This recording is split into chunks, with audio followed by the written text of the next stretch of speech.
우리 국민들의 북한에 대한 감정이 과거에 비해서 상당히 강화되어 있는 것도 사실이고요. 현실적으로. 또 북한이 그때와 비교했을 정도로 핵 문제가 고도화되면서 실질적으로 한국은 물론이고 국제사회에서 큰 위협이 되고 있는 것도 사실입니다. 그러한 모든 현상적 조건들을 감안하더라도 남북관계는 매우 어려운 시점이었는데 이런 시점에서 다시 대화 국면이 이 평창올림픽을 기획에 위해서 들어선 것이 다행스럽다고 생각합니다. 물론 최근 들어서 일부 평창올림픽을 둘러싼 화해 움직임을 평양올림픽이라든지 인공기만 개항되고 한번 태극기가 없어진다는 등 소위 이런 가짜 뉴스로 다시 이런 화해와 대화의 움직임을 방해하는 그러한 시도가 있는 것도 사실입니다만 저는 남북관계는 먼 미래를 내다보면서 인내심을 갖고 가야 될 시점이라고 생각합니다. 오늘 개성공단 다시 저는 재개될 때가 남북 간의 새로운 대화 화해협력이 다시 시작되는 상징이라고 생각합니다. 잘 아시겠지만 개성공단은 우리 국도 1번이죠. 1번 국도이기 때문에 영화 로드 넘버 1이라는 영화에서도 드라마였는데 그게 나온 것처럼 과거 북한의 탱크 사단이 2기를 해서 서울로 진공해왔던 지역이라면 이제는 많은 왕래하는 사람들이 서울과 평양을 오가는 왕래길이 되는 것이 저희의 꿈과 희망입니다. 개성공단은 그 중간 기지라고 할 수 있겠죠. 우리가 개성까지 사람과 물자가 자유롭게 왕래한다면 평양까지 가고 신의주를 거쳐서 중국 대륙과 유라시아 대륙까지 가는 것은 저는 우리의 꿈과 희망이라고 생각합니다. 과거 우리 서울역에서 평양을 거쳐서 파리까지 가는 기차표를 일제시대 당시에는 살 수 있었던 그런 시대가 저는 우리 후세대들에게 다시 물려줘야 될 우리의 꿈과 희망이 아닐까 생각합니다. 그래서 개성공단에 대해서 여러 가지 어려운 피해를 보시고 준다고 해서는 고통을 받고 계신데 저는 이 문제에 대해서는 현실적인 보상과 함께 우리가 더 나가서 개성공단을 조기에 가동할 수 있는 그런 정치적 환경을 만드는 것이 저 정부와 여당의 책임이라고 생각합니다. 그럼 그 과정에서 야당과 우리 전체 사회의 소통과 협조가 매우 절실한 시점이라고 생각하고 오늘 그러한 뜻과 희망을 함께하는 자리가 됐으면 좋겠습니다. 오늘 이종석 장관님과 포함해서 기조연설과 토론, 발제를 맡으신 모든 전문가분들께 다시 한번 감사의 말씀드리고요. 오늘 평창 동계올림픽 개막식 기념입니다.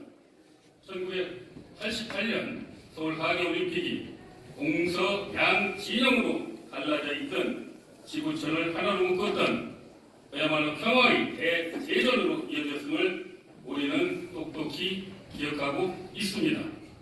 그러하기에 국민들은 이런 평창 동계올림픽이 한반도 평화의 제전이 되기를 기대하고 있습니다. 북한의 평창올림픽 참가로 이러한 국민의 기대는 더욱 커졌습니다. 우리 개성 입주 지역들 또한 평창 올림픽을 계기로 남북이 만나서 평화의 새로운 이정표를 세우기를 확수고대하고 있습니다. 하지만 우려 또한 깊습니다. 평창 올림픽이 깜짝 이벤트로 끝나고 말 것인가 하는 우려 때문인 것입니다.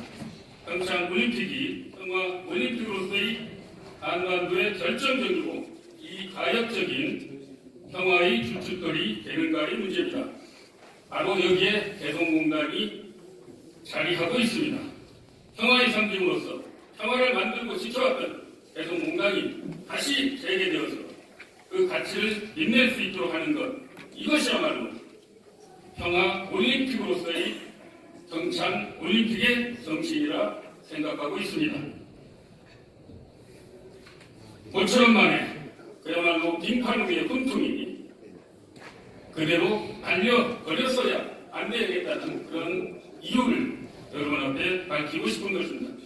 그래서 개성공단 지역 비대위는 개성공단에 두고 온 자산의 주인으로서 우리 자산의 점검 및 보존 대책을 세우기 위해서 한국 신청을 심사숙고 끝에 평창 동계올림픽이 끝나고 패럴림픽이 시작하기 전에 할 계획입니다. 개성공단 전면 중단으로 한반도는 평화의 그림자도 없었던 2년이라고 할 수 있습니다. 지난 2년은 우리 입주 기업들은 이렇게 요약할 수 있습니다. 경제는 평화입니다. 그리고 평화는 경제입니다. 개성공단이 정상적으로 가동되고 계획대로 진행됐다면 우리 대한민국의 30만 명의상의 일자리를 창출할 수도 있었습니다. 그러하기에 평화가 경제인 것입니다. 그래서 감히 주장합니다.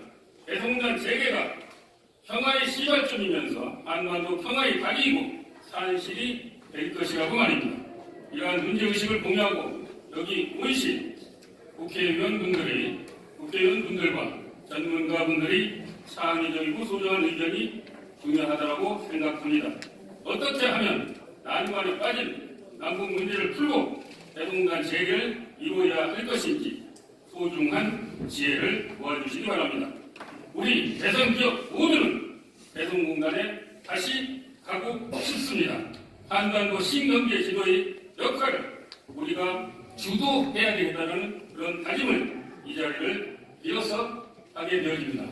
오늘 서울역에서 도라산까지 평화 열차를 타고 오늘은 도라산에서 끝났지만 2007년도에 대성공단 공동까지 그리고 평양까지 그리고 신의를 거쳐서 베이징까지 그리고 블라디보스톡을 거쳐서 모스크바까지 그래서 유럽으로 내달릴 수 있는 그야말로 남북 경협의 3대 사업이었던 도로 철도 연결 사업, 금강산 관광 사업, 대성공단 사업 이 모두 3대 사업이 그야말로 이 현 정부에서 한반도 신경제 지도라는 그런 이름으로 다시 쓰여질 날을 기억하고 대성공단의 어떤 사업이 그 중심에 서겠다라는 그런 말씀을 대성공단 재개 2년의 지름에서 여러분과 함께 공유하고 여러분과 함께 지지를 요청드리는 바입니다. 감사합니다. 오늘의 세계 정상화 부분에 역점적인 사업을 두고 일을 하고 있습니다. 지금은 현재는 전 직원들이 주로 피스 평창, 피스 개성, 평창 올림픽에서 목표 기원에 여러 마음들을 두고 있습니다. 평창은 지명적 의미가 평화 속에서 번창한다라는 의미를 갖고 있습니다. 여성문을 만들었던 당시 최초의 문제의식이 평화를 위한 경제, 경제를 위한 평화 프로젝트였습니다. 경제도 평화도 같이 살리겠다. 현재 평화올림픽으로 상징되어지고 있는 평창과 일맥상통합니다. 어떻게든 지난 9년에 적대적인 대립적인 남북관계를 넘어서 새롭게 평화적인 관계를 정상화시키고자 하는 현재의 분위기를 평창올림픽에서 충분히 발현시키고 그 힘을 받아서 올해는 어떻게든 이 자리에 지금 여러 일주의 분들과 함께 올해는 어떻게든 대선에 들어가야 된다는 당위적 목표를 갖고 있습니다. 대선은 재개됩니다. 정상화됩니다. 이런 말들을 앞에 세우지는 않겠습니다. 지난 9년간 왜곡되었던, 보도되었던 대선공단의 본질적 가치, 실질적 의미들을 국민들에게 설파하는 역할을 하고자 합니다. 평화의 공단, 경제의 공단, 안보의 공단, 통일문화의 내적 가치까지 담고있던 그야말로 상상할 수 없었던 그 엄청났던 기적의 공단이 국정농단의 과정에서 전면적으로 중단되지 2년입니다. 국민들에게 진짜 그 대선공단이 어떠한 곳이었는지 경제적 가치, 평화적 가치를 통일문화 내적 가치들을 설파할 예정입니다. 우리 기업부들한테는 어떠한 기업 병행 정상화 지원, 어떠한 피해 보상 지원보다도 가장 근본적인 보상 지원이 있다라면 바로 공단 재개 정상화일 것입니다. 이 자리에 계신 여러 전문가분들, 여러 스타트업에서 공단 재개와 정상화의 지혜들을 모아주시기 바랍니다. 저도 마찬가지로 대선농 주천재단 여러 직원들과 함께 재개 정상화에 제 앞에서 열심히 고맙습니다. 감사합니다. 가지고 국민들을 오도했습니다. 아무리 그 뒤에 근거가 없다고 물러섰지만 이미 머릿속에는 개성공단에 관계에 그걸로 핵 만들었구나 하는 이런 누명을 씌운 것에 대해서 저는 분명히 이 진실을 밝히고 누명을 벗겨드려야 된다 이렇게 생각합니다. 오늘 같은 자리가 그런 또 계기가 되리라고 생각합니다.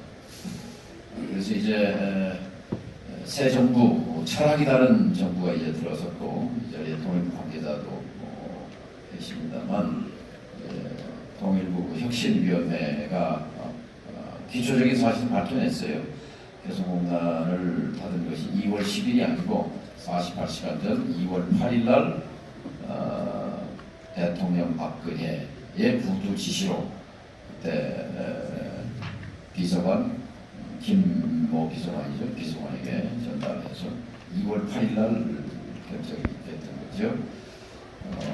이것은 아무리 대통령이라고 하더라도 헌법과 법률 절차를 위배한, 그래서 이제 탄핵되고 또 지금 재판을 받고 있습니다만 이 남북관계 대북 정책에서 최대 적폐라고 볼 수 있겠죠. 개성공단의 무리한 일방적인 폐쇄의 진실을 밝혀내는 데서부터 명예회복, 불명예를 씻는 작업을 시작해야 한다 이렇게 생각합니다. 자, 그런데 이제 새해가 되면서 평창올림픽으로 해서 새로운 국면이 열렸지만 눈을 씻고 봐도 개성공단 얘기는 없습니다. 정부에서 지금 나오는 얘기로는 일단은 평창올림픽에 집중하자. 그리고 일단은 북한 핵 문제에 관한 북미 대화 테이블이 열려야 그 다음에 계속 얘기할 수 있지 않겠느냐 그런 얘기들이 흘러 나옵니다만 저는 잘못됐다고 생각합니다.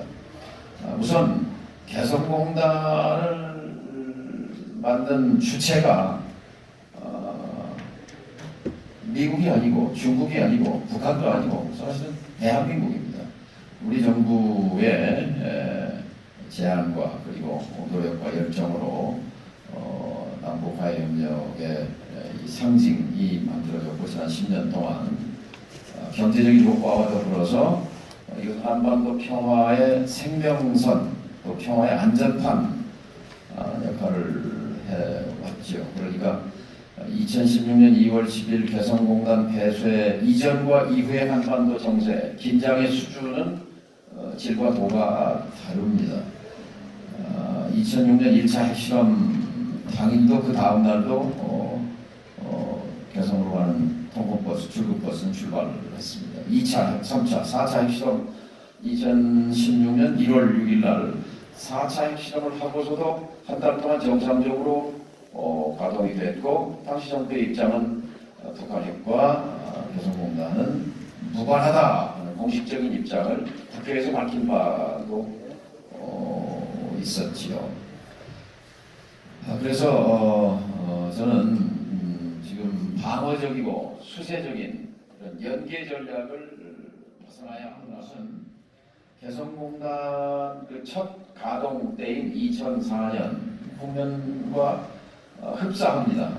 2004년에는 당시 2000년 6.15 합의 이후에 2000년, 2001년, 2002년, 2003년, 2004년에서 무슨 발파 기공식도 하고 땅 고르기 작업도 했지만 4년차, 5년차 되도록 공단이면은 물건이 나와야 하는데 물건이 나오진 않고 계속 준비 작업만 하고 있었기 때문에 북측은 그때 왜 맨날 남쪽에서는 와서 사진만 찍느냐, 공장을 지어라, 공장을 지으면 삽질을 좀 해라 이렇게 불평을 했던 기억이 납니다.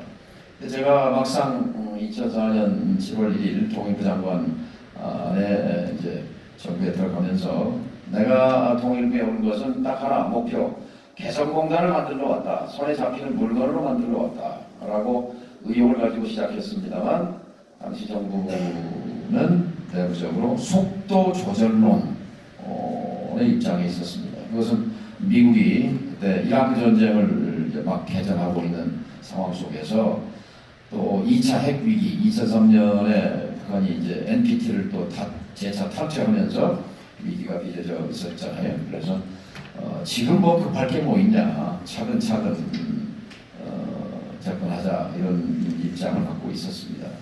근데 저는 그때 생각이 달랐습니다. 우리가 이 같은 2차 북핵 위기의 진행 과정에서 우리의 목소리, 우리의 역할을 키우려면 개성을 열어야, 개성공단을 작동을 시켜야 남북 대화 채널이 상시적으로 이렇게 가동이 되고 아울러서 미국을 움직일 수 있는 지렛대도 생긴다. 지렛대 힘도 생긴다. 이런 차원에서 제가 장관되고 한 달 반여 만에 워싱턴에 갔습니다. 펜타곤 국방부에 가서 럼스펠트 장관과 담판했습니다. 그때 한 얘기가 개성이 어디 있는 줄 아십니까? 럼스펠트 장관의 머릿속에는 온통 이라크였습니다. 바그다드, 이라크. 2003년에 개전해서 2004년 1년 반 정도가 흘렀을 텐데 그때 이제 이라크 혁명은 돈과 사람과 물자와 모든 것을 투입해서 북한군의 특이 동향을 알아보기 위한 초기 경보 기능을 향상시키는데 온 신경을 곤두세우고 있지 않습니까? 위성으로 사진을 찍어서 그 영상 정보를 분석하고 고성능 정찰기로 감청을 해서 이 신호 정보를 분석하고 참고로 제가 말씀을 드리면 최근 그 뒤에 몇 년 뒤에 제가 그 샌프란시스코 밑에 몬터레이라는 지역을 그 지역에 가서 한인 간담 동포 간담회를 할 기회가 있었어요. 근데 그때 그 몬터레이라는 도시가 페블비치라는 유명한 골프장이 있는 도시입니다. 근데 거기에 그 한인 그 동포 사회 몇 분이 교수분이 있었어요. 어디 교수인가 봤더니 명함을 줬는데 DLI라고 돼 있었어요.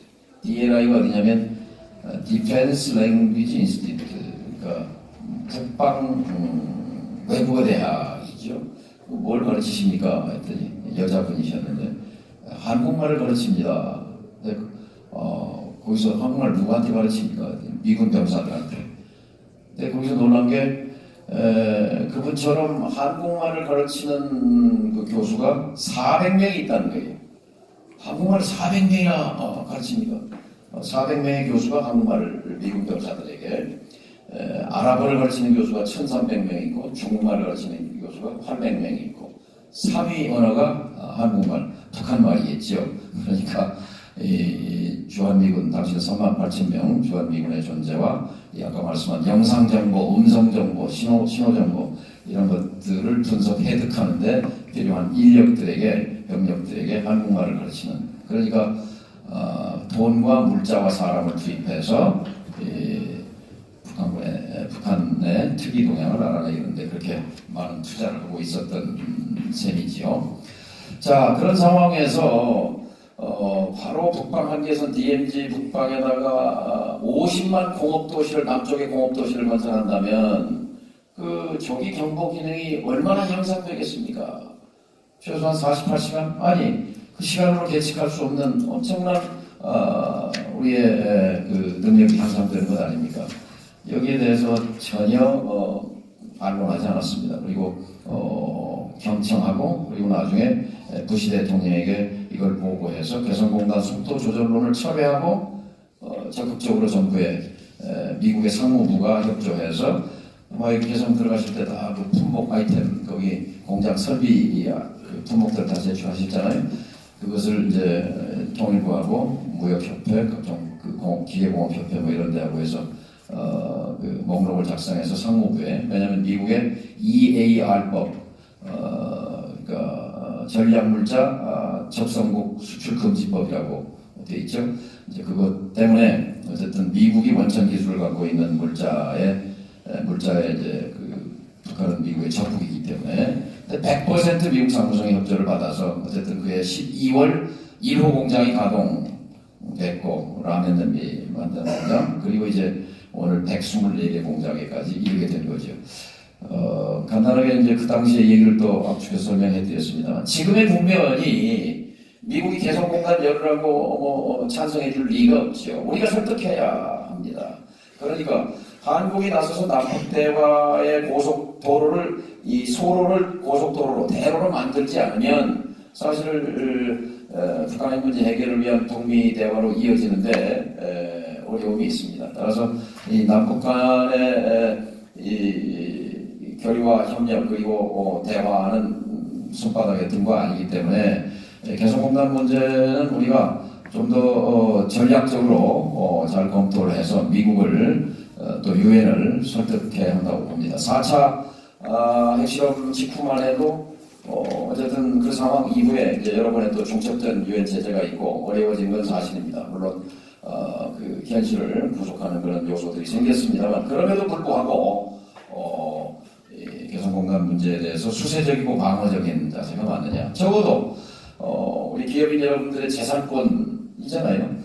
공장, 설비, 차량 뭐 등등 지금 2년 동안 얼마나 독이 슬었는지 등등 보존 상태는 어떻게 되는지 그 방북하는 거 그거 자체를 눈치 보고 머뭇거려야 할 이유가 없고 그리고 우선 나의 재산권인 그 공장과 설비와 차량 등등 기계 설비를 가서 유지하고 보수하는 데만 해도 상당한 시간이 걸릴 것 아니겠습니까? 이런 것에서부터 시동을 걸어야 한다 이렇게 생각을 합니다. 문재인 대통령께 좀 상기시키고자 합니다. 후보 시절에 분명히 말했어요. 내가 대통령이 되면 개성공단 재가동에 총력을 기울이겠다. 개성공단 반드시 재가동돼야 한다. 대통령 되지 이제 8개월 되거든요. 개성공단 얘기를 한 번도 들어본 적이 없습니다. 물론 압도적인 미국의 영향력과 여러 가지 전략적 판단이 있을 수 있지만 이제는 평창 이 60일이 지나고 나면 또 지옥문이 열릴지 모릅니다. 이 평창 안에 60일 내에 북미 간에 최소한 한 번이라도 접촉이 이루어지도록 우리가 뛰어다닐 수밖에 없습니다. 그 과정에서 이 개성공단 우리 기업인들의 방북 문제, 또 개성공단의 유지 보수 문제, 현상 유지, 넘어서서 재가동 이런 것들을 북한에 대해서도 이게 전략적인 카드가 될 수 있는 거고 미국에 대해서도 또 설득해야 할 중요한 주제이기도 하고 해서 마지막으로 어쨌든 지금 여당인 더불어민주당이 좀 더 목소리를 낼 필요가 있다. 여당이 목소리를 내야 정부가 청와대가 움직이고 또 하나 통일부가 적극적으로 움직여야 한다고 생각합니다. 통일부는 다른 말로 하면 개성부입니다. 개성공단이 돌아가면 통일부의 존재 이유가 있고 그 역할이 확대될 수 있지만 개성공단 닫아놓고 통일부는 사실은 그 존재의 의미가 많이 반감되는 거죠. 그냥 연구 작업이나 하는 것이죠. 그래서 이명박 정부가 들어서면서 인수위 단계에서 통일부 폐지론을 들고 나왔고 10년 동안 남북관계는 동결됐습니다. 이제 다시 새로운 정부가 들어서서 통일부가 이제 평창 이후를 생각하면 이 개성공단 문제를 평창 올림픽 기간 중에 좀 더 적극적인 자세로 오늘 장심을 가졌던 거는 개성공단은 기업인 여러분들 스스로가 이제 정말 이익이 된다는 걸 보셨잖아요. 그렇기 때문에 거기에 대해서 안도하고 자부심을 가졌는데 정치 안보가 경제 반응을 이렇게 잡고 경제를 이렇게 끝까지 부셔볼 줄은 몰랐습니다, 사실. 그래서 참 너무나 안타깝고 그렇습니다. 뭐 어쨌든 간에 해결을 해야 되지 않겠습니까? 그런 차원에서 미적하지만 발표하겠습니다. 일단은 개성공단 전면 중단의 부담성에 대해서는 뭐 다 아시지만 한번 간단히 복기하면 2016년 2월 달에 당시 통일부 장관이 더 이상 개성공단 자금이 북한의 핵과 미사일 개발에 이용되는 것을 막고 우리 기업들이 희생되지 않도록 하기 위해서 전면 중단한다고 얘기했습니다.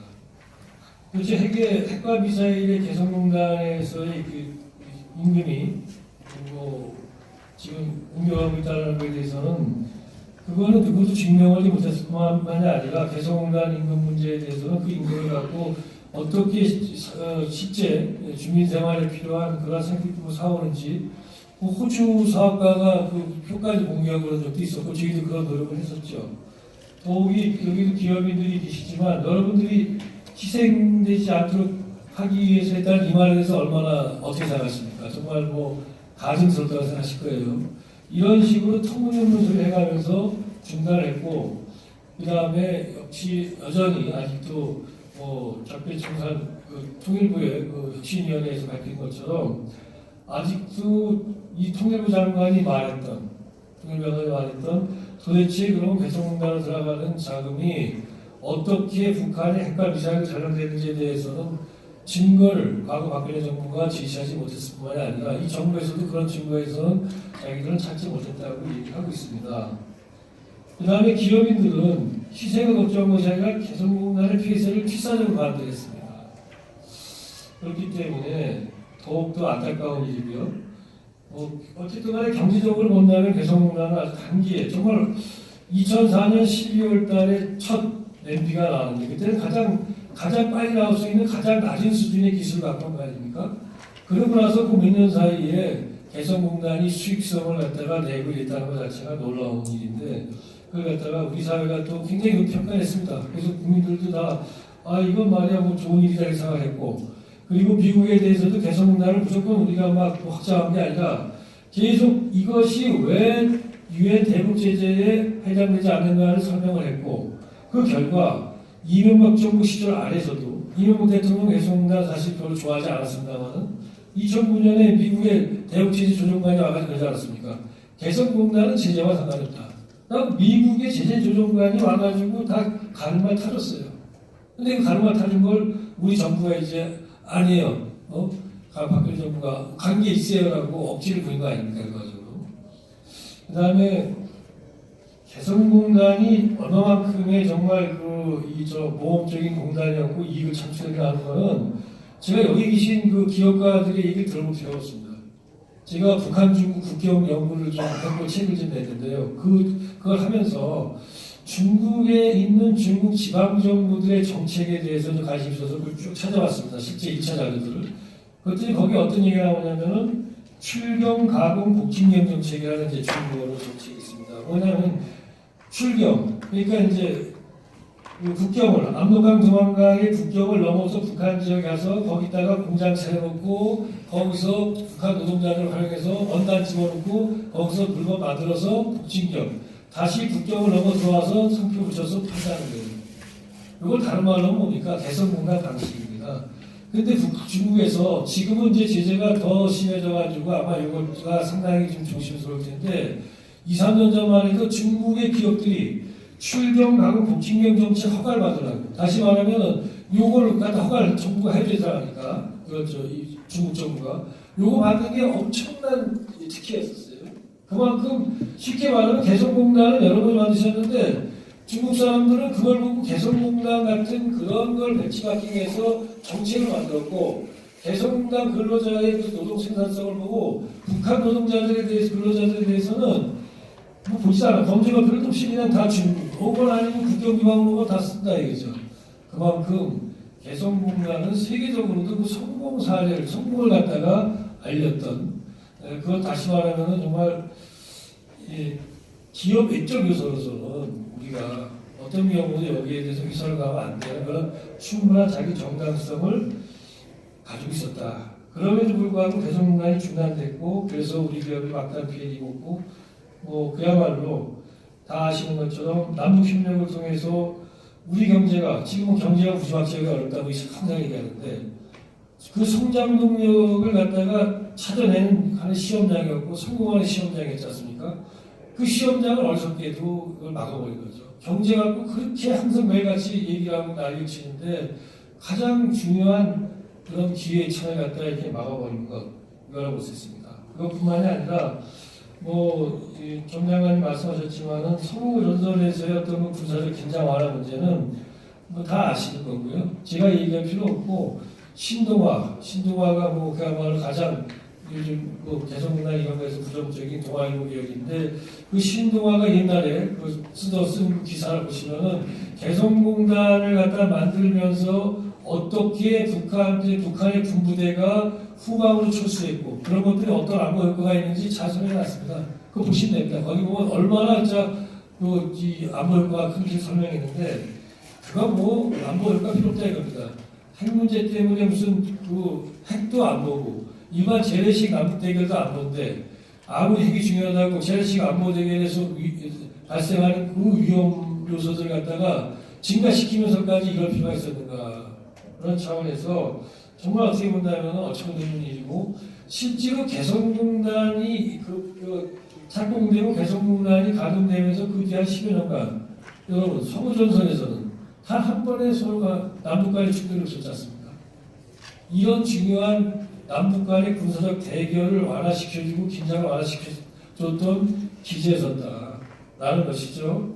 이렇게 봤을 때 개성공단의 전면 중단은 뭐 제가 얘기할 것도 없이 기본적으로 원천 무효다, 적폐다. 근데 문제는 뭐냐면 그냥 원천 무효가 아니라 결국 한국 경제의 미래를 막고 현재는 우리 기업들의 그 이익 나는 구조를 다 막아버리고 이 개성공단을 폐쇄했기 때문에 이것은 다시 말하면 자해적 원천 무효다. 만약에 미국이 코카콜라 같은 거 하나가 북한에 있었으면 미국이 북한에 대한 정책을 이렇게 썼을까요?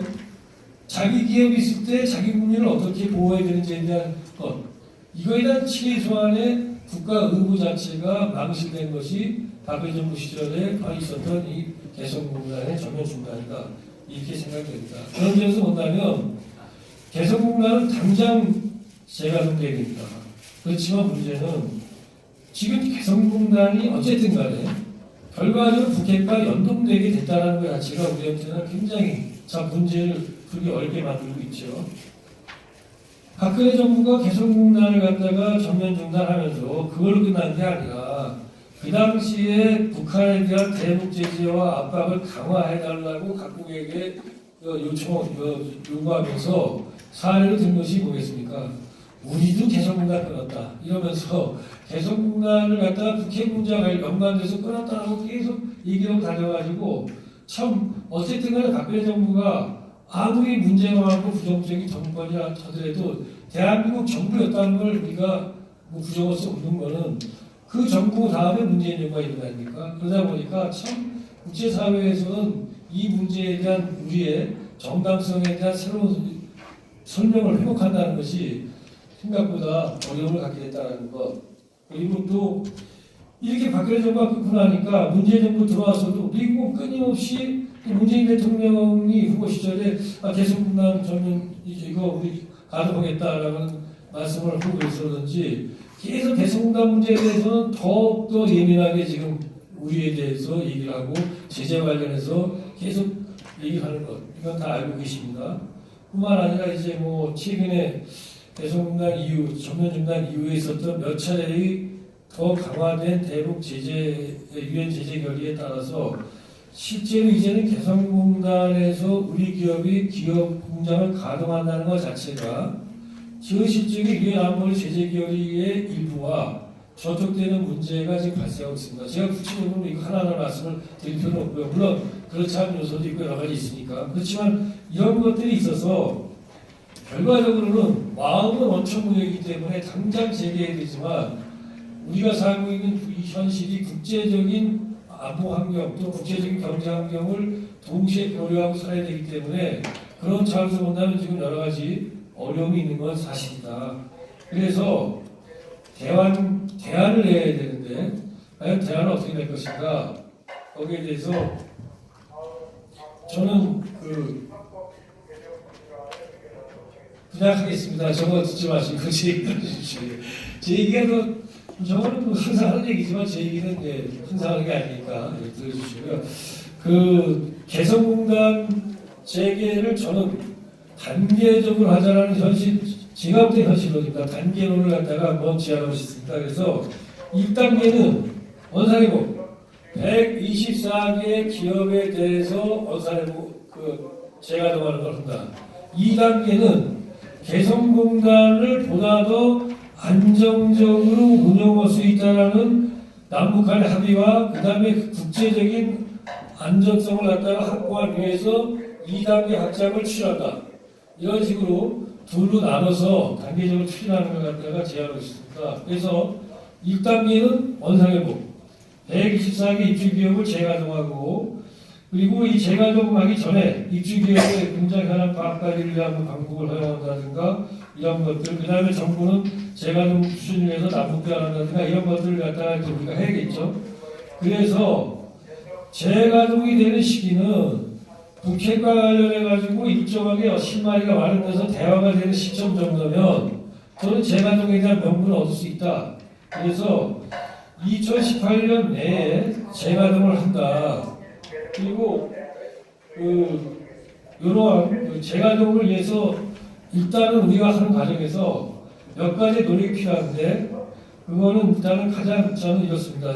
우리 사회에서 일단은 개성공단의 현재 개성공단을 무조건 확장하자는 게 아니에요. 일단 피해본 우리 기업들을 갖다 구제하자는 거고 이들 원상회복하자는 겁니다. 라는 논리를 갖고 인도주의 차원에서 우리가 여러 가지 얘기를 노력을 할 필요가 있고요. 그 다음에 이런 걸 통해서 개성공단 재개에 대한 국내의 지지언론 확산을 좀 해야겠다. 그걸 통해서 우리 국민적으로 최소한 개성공단에 대해서 그동안에 지지가 많이 넓었지 않습니까? 이걸 다시 회복을 하고 그 다음에 역시 우리가 뭐 124개 업체가 아닌 걸 추가로 넓힌다면 미국에 대해서 우리가 좀 여러 가지 얘기하기가 복잡하지만 124개 업체에 대해서만 이걸 할 수밖에 없는 인도주의적인 문제, 불가피성 이런 걸 갖다가 미국에게 잘 설명하는 노력을 정부만이 아니라 민간도 하고 우리 기업도 하는 이런 걸 통해 가지고 일단 1단계 원상회복을 먼저 해보자. 2018년을 타겟에서 올해 내로 한번 해보자. 그 다음에 2단계는 이제 개성공단의 확장 추진인데, 요거는 이제 남북 간의 개성공단 운영 관련해서 안전장치에서 합의라든가, 저는 개성공단이 결국은, 이건 제 사견입니다만은, 다국적 공단으로 개방돼야 된다고 생각합니다. 그래서 중국 기업이 오고, 일본 기업이 오고, 심지어 미국 기업도 와야지만, 이것이 결국은 남북이 정치적 이유리가 끊지 못하는 그러한 담보장치 하나 더 마련하는 것이다. 그래서 이런 것들도 하고요. 그래서 이것이 개성공단이 2단계로 확장되는 것은 역시 북핵 문제가 상당히 진전되면서 해도 좋다. 다시 말해서 일단은 남북이 뭘 걸어놓고 함께 할 수 있는 것. 그리고 이거는 114개 업체의 원상입니다. 이것부터 하자. 이렇게 말씀을 드리고 싶습니다. 마지막으로 협력과 통합의 경험을 개성공단인데요. 이건 뭐 개성공단이 남북협력의 편익을 증명한 우리의 산 경험이다. 다시 말씀드리고 여기 기업인도 계시지만 개성공단이 그러면 재개할 수 있다면은 어떻게 실려라고 해가지고 김진양 그 이사장이 재단에서 전수조사를 한번 해봤답니다. 그랬더니 저는 이쯤 되면 아우 지겨 나 이제는 다 필요 없다. 보상해주고 나 끝나겠다. 이런 분들이 나는 굉장히 많을 줄 알았는데 거의 전원이 다 저는 기업인들이 들어가겠다 말씀했다는 얘기 듣고 굉장히 제가 놀라기도 하고 감동을 받았습니다. 반드시 개성공단은 이런 점에서 우리가 왜 그런 결과가 나오는지를 정부가 알아야 되고 국민들도 다 이해하신다고 보고요. 그다음에 개성공단은 결국은 어떻게 남북이 하나가 돼야 되는지를 보여줬어요. 다시 말하면 지금 남북이 혐오식이 엄청 강하고 여기서 우리가 어떻게 하나가 되겠어요? 근데 개성공단은 아주 조심스럽게 또 몇 가지 여러 차례의 시행착오를 거쳐가지고 결국은 나와 다른 북한, 나와 다른 남한, 다름을 포용하고 하나가 되는 방법을 계속 배웠고 그 기술을 축적했고 문화를 만들었단 말이죠. 이건 앞으로 우리가 통일 시대에 대해서는 엄청나게 중요한 겁니다. 바로 이런 점에서 문재인 대통령이 대표 시절에 발언한 거와 괴리가 있는 것도 사실이고 또 유사한 발언을 했고 이건 또 강동영 의원께서 말씀하신 분명 그 이의 있는 게 많으시고 공감하는 게 많습니다. 제가 이 강론들에 들어가서 보면은 굉장히 서로 대립적이고 현실적이지 못한 그런 강론들도 제기가 되고 개성공단만은 어떠한 국제적 환경이나 제도 또는 현재 덮어 씌워지고 있는 안보리 제재 조치 또는 미국의 일방적인 제재 조치 우리 정부가 선언했었던 제재 조치 또 제재에 두고 있는 그 함의 이렇게 그 목적들 이런 거 다 배려하지 않고 개성공단을 무조건 여는 것으로부터 이제 또 다른 부정적인 측면 가지는 국제 노름 제법 소위 말하면 안보리의 제재 조치 최소한 준수의 등으로 그것이 개성공단에 미치는 영향을 볼 때 재개가 쉽겠느냐 시간이 필요하다. 핵 문제가 어느 정도 정리가 되어야 개성공단을 기대할 수가 있다 하는 그 두 가지의 큰 차이가 지금 있죠. 그래서 그 중간에 어느 가능한 옵션이 있겠느냐 하는 게 결국 이 토론회에서 논의해야 될 점이라고 그런 생각이 듭니다. 그러니까 극단적으로 뭐든지 우리가 선도적으로 제재 조치가 있더라도 개성공단이 가지는 함의나 이것이 남북관계에 미칠 영향, 앞으로 평화를 만들어가는 데 미칠 영향, 과거의 이해를 봐가지고 그래서 하자는 그것이 현실적이냐 하는 문제, 그 다음에 아까 말씀드린 대로 제재를 충실히 따르고 북한한테 제재와 압박을 하고 있는 핵문제 해결을 위해서 이런 과정에서 개성공단을 제기한다는 게 국제사회에서 인정을 받을 수 있겠느냐. 그래서 핵 문제가 어느 정도 해결될 때까지는 기다릴 수밖에 없다는 그 양극단의 그 어느 사이에 그 한 가운데든지 뭐든지 제재를 위반하지 않는 제재가 가해지고 있는 것들을 면밀히 검토해서 개성공단을 재개해야 되는데 문제점이 되는 것이 아닌 것을 피해가는 그런 사안들은 무엇인가. 사실 우리 민주당의 김경엽 의원도 그것을 저와 얘기하는 과정에서 서로 의원실에서 제재 조치에도 불구하고 할 수 있는 제재 조치에서 규제하고 있지 않은 사안 가지고 개성공단을 가동할 수 있는 방법을 연구를 하고 있습니다. 저희 오늘 이 기회에 그런 실무적인 것이긴 하지만 매우 면밀한 안보리 결의나 미국 제재에 우리 정부가 발표한 동안의 제재와 상충되는 요소가 없는 부분들을 한번 실무적인 보고보살적으로 얘기를 나누고 있습니다. 우리 다 개성공단의 의미 다 알고 있기 때문에 제가 그 얘기를 다시 얘기할 필요가 없을 것 같습니다. 개성공단 폐쇄의 결정이 그 배경도 다 박근혜 대통령이 극단적인 기획에서 이루어진 것이다. 철저한 검토와 분석의 결과가 아니다. 그건 제가 다시 반복할 필요는 없다고 생각합니다. 폐쇄 결정의 결과가 어떤 영향을 미쳤느냐. 쉽게 얘기하면 그의 개성공단을 폐쇄해서 경제 해결에 뭐 진전이 되어 있느냐, 아무것도 없지 않느냐, 제재에 묻혀가지고 국제적 제재에 묻혀가지고 아무 뭐 효과라는 게 뭐 있느냐. 또 한 번 보면은 그 당시에 제재 조치 개성공단을 폐쇄 결정하지 않았더라도 그 후에 시간의 문제였지 결국 폐쇄되지 않았겠느냐, 될 수밖에 없지 않았겠느냐. 또 그런 주장도 있는. 하여튼 그 폐쇄 결정의 결과에 대해서도 우리 다들 알고 있고 하기 때문에 저도 그 부분도 중문보완할 필요 없다는 생각합니다. 다만 이 자리에서 다시 저 안타깝게 생각하기에 개성공단에 진출했었던 우리 중소기업들의 피해 이런 점 생각하면 가슴이 아프고 지난번에 몇 달 전 폐쇄 직후에 가셨었던 민주당의 토론에서 그런 얘기를 충분히 했습니다. 이해해주고 지원하는 방안을 조중에 있습니다.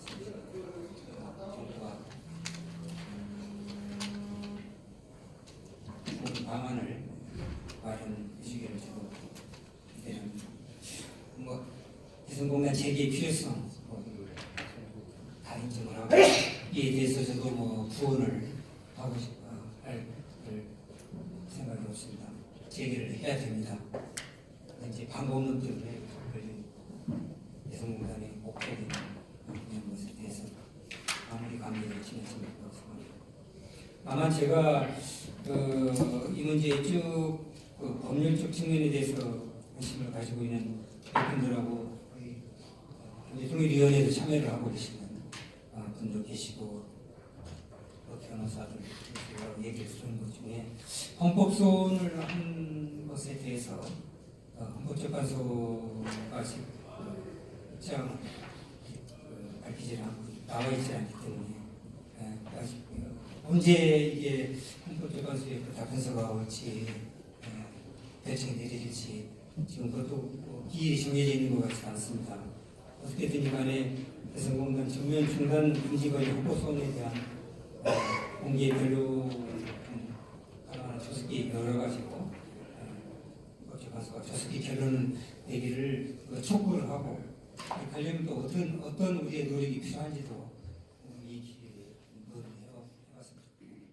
말씀드릴 부분은 이종석 장관님께서 2단계 얘기하셨는데 공감하면서도 현실적으로는 3단계로 봐야 되지 않겠냐 저는 이런 생각을 하고 있고요. 1단계는 그 점에서 보면 현재 상황을 관리하고 뭐 여러 가지 문제들을 처리하는 기관들이 좀 연재를 하고 그 다음에 이제 재개와 확장 이렇게 갈 것 같습니다. 그러면 이제 1단계에서 주로 해야 될 내용이 뭐냐 시간이 많지 않아서 제가 짧게만 하겠습니다. 저는 최근에 지금 통일부에서 이제 대통령 국정과제로도 나왔던 통일국민협약이 있는데요. 저희 개성공단 쪽에서 통일국민협약에 관심이 좀 적은 것 같아요. 그런데 통일국민협약은 대표적으로 이 역진 방지에 굉장히 중요한 제도적 장치거든요. 그러니까 국민적 협약을 만들게 되면 박근혜 대통령처럼 자기가 개인적으로 이렇게 결정을 내려서 돌릴 수 없는 제도적 장치를 만들자는 거잖아요. 개성공단 같은 것이야말로 정말 통일국민협약의 중요한 한 부분으로 들어가야 되죠. 그냥 여러 협약 문구의 한 구절이 아니라 저는 통일국민협약의 한 부문으로 개성공단이 자리 잡아야 된다라고 생각을 하는 입장입니다. 그래서 인도적 지원 부문, 경제협력 부문, 경제협력 부문에 집어넣지 말고 경제협력 부문과 별개의 개성공단 관리 운영 관련 부문이라는 부문을 잡아내서 통일국민협약의 한 부문으로 여기가 들어가야 된다는 게 제 생각이고 그래서 거기에서는 뭐 보상 문제 또는 역진에 대한 대응의 문제, 국민적 논의의 문제 이런 것들이 다 들어가는 아젠다를 만들어내서 통일국민협약이 한 5개나 6개 부문의 합의를 모아 나가는 방식이 될 것 같거든요.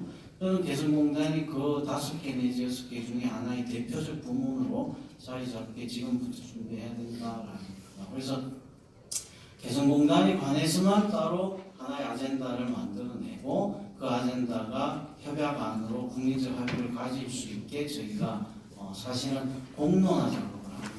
그래서 지금 통일국민협약이 통일부에서 진행하는 단계는 올해 이제 협약의 공론화 과정을 상반기에 잡고 있습니다.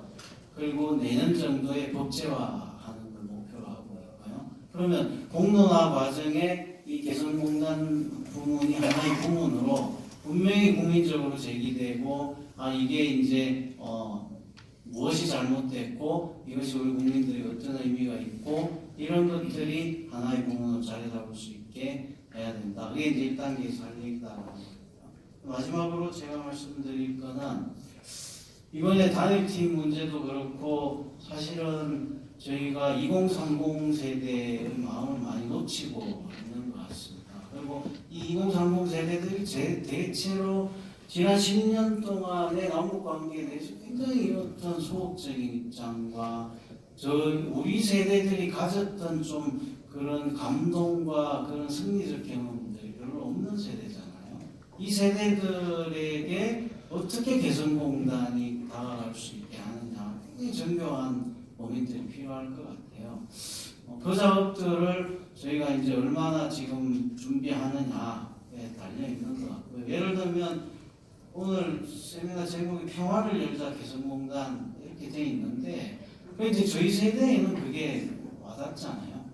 제 생각에 우리 학생들이나 2030들에게 지금 평창도 마찬가지죠. 평화올림픽, 평화를 열자 그 친구들한테 정확하게 다가가지 않죠.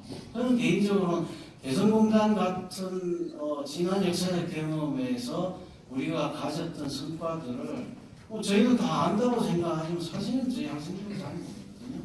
아주 정말 구체적으로 이것이 어떤 성과를 가져왔고 이게 연계 효과들을 어떻게 가져왔고 하는 부분들을 조금 더 전달할 수 있는 그런 메시지를 많이 1단계에서 가져와야만 저희가 국민적 합의를 바탕으로 대미외교나 유엔에 대해서 이 개성공단은 예외 조항으로 가야 된다라는 걸 설명할 수 있지 않겠느냐 이렇게 생각합니다.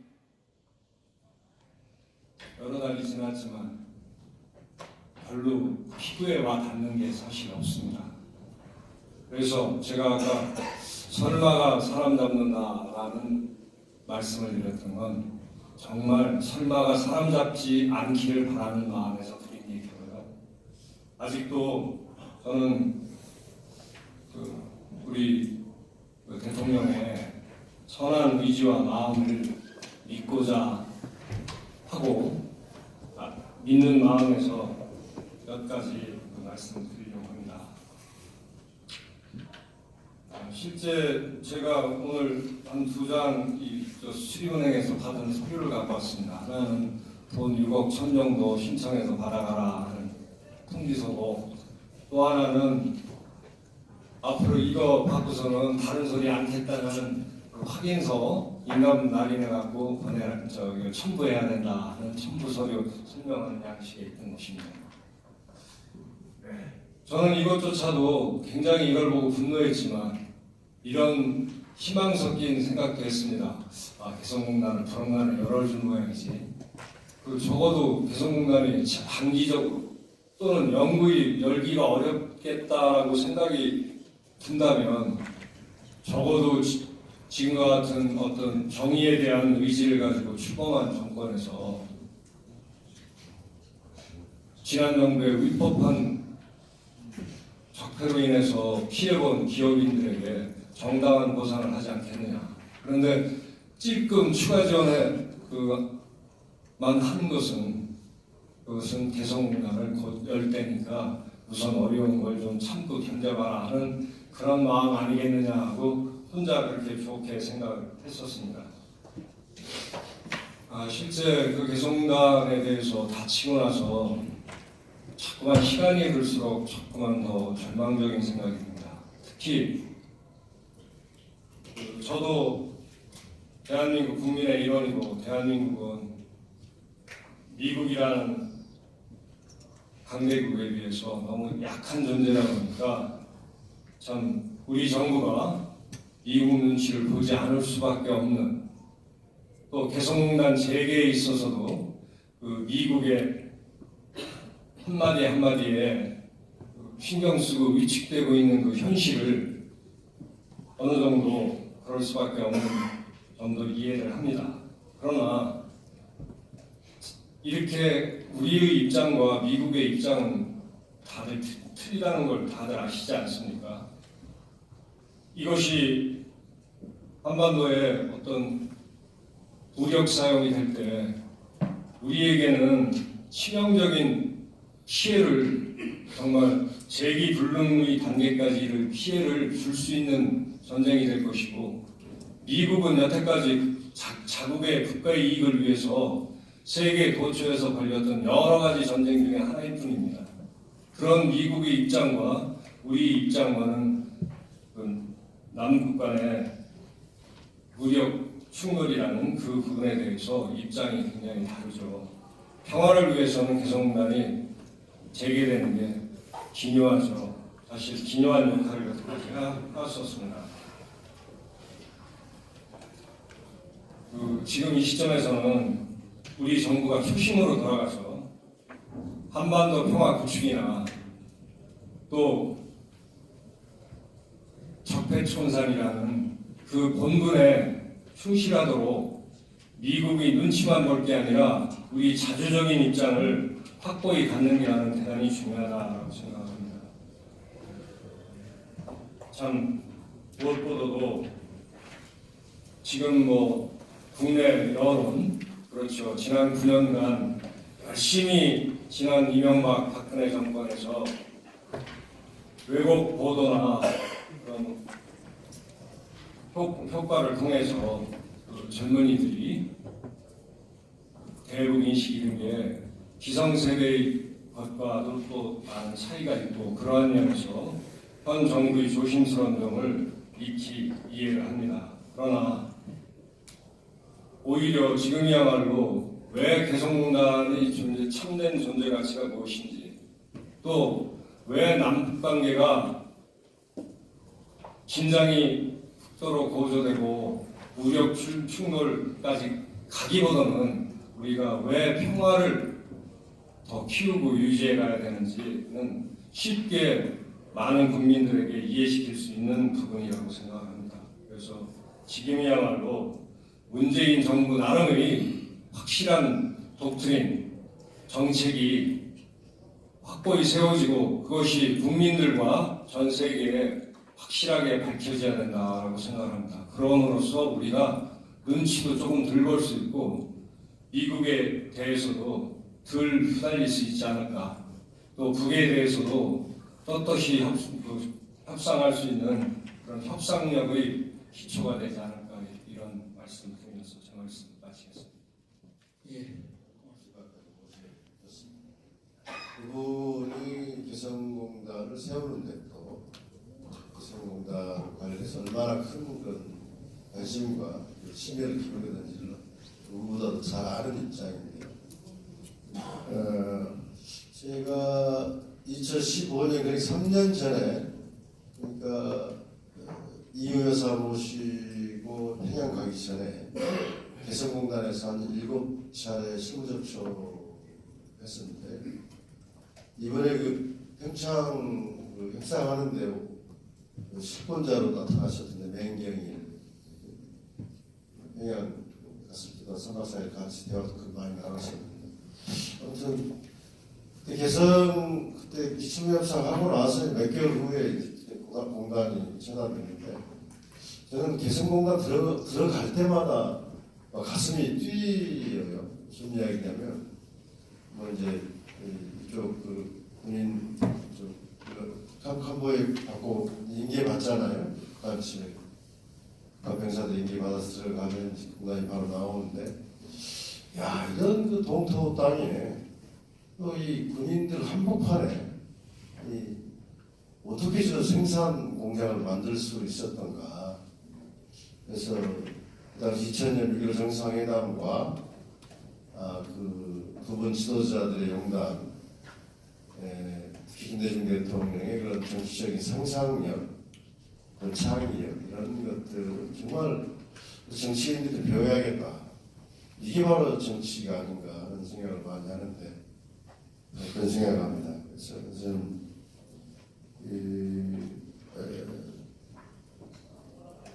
아까 정동영 장관 의원님께서도 말씀하시고 이종석 장관님 발제에서도 읽었습니다만, 문재인 정부의 책임과 이 어깨가 참 무거운 것 같습니다.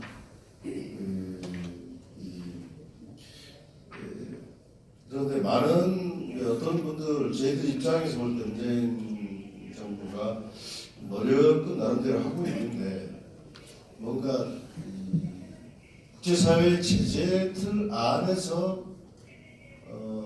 문제를 풀어보려고 하는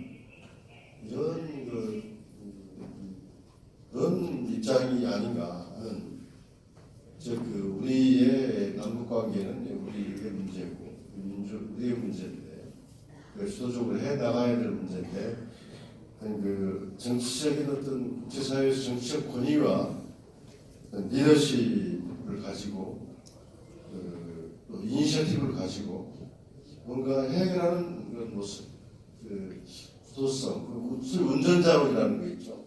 그런 부분들이 좀 안 보인다. 이런 것들은 누구나 지적을 하는 문제인 것 같습니다. 그렇다면 과거 정부의 선북핵 해결, 후 남북관계 개선, 그 입장과 뭐가 다르겠느냐. 물론 북한이 이렇게 여러 차례 시험을 하고 거의 ICBM까지 완성 단계에서 상황이 변했다고 하지만, 그럴수록 좀 더 한반도 문제의 주인으로서 그리고 화해 협력 정책을 실천해 나가는 정부로서 책임이 무겁다는 생각이 듭니다. 그런 점에서 두 가지 경험들을 제가 김 대통령을 모셨을 때 두 가지 경험들을 이야기해보고 싶은데, 오늘 도라산을 갔다 오신 분이 계십니다만, 2002년 제가 2월로 기억을 합니다. 1월 달에 부시 대통령이 북한을 이란, 이라크와 함께 상대축, 악을 축이라고 하고 나서 부시가 오거든요. 다음 달에 한국으로 오는데 청와대에 계신 김대중 대통령이 좀 밤잠을 못 잤어요.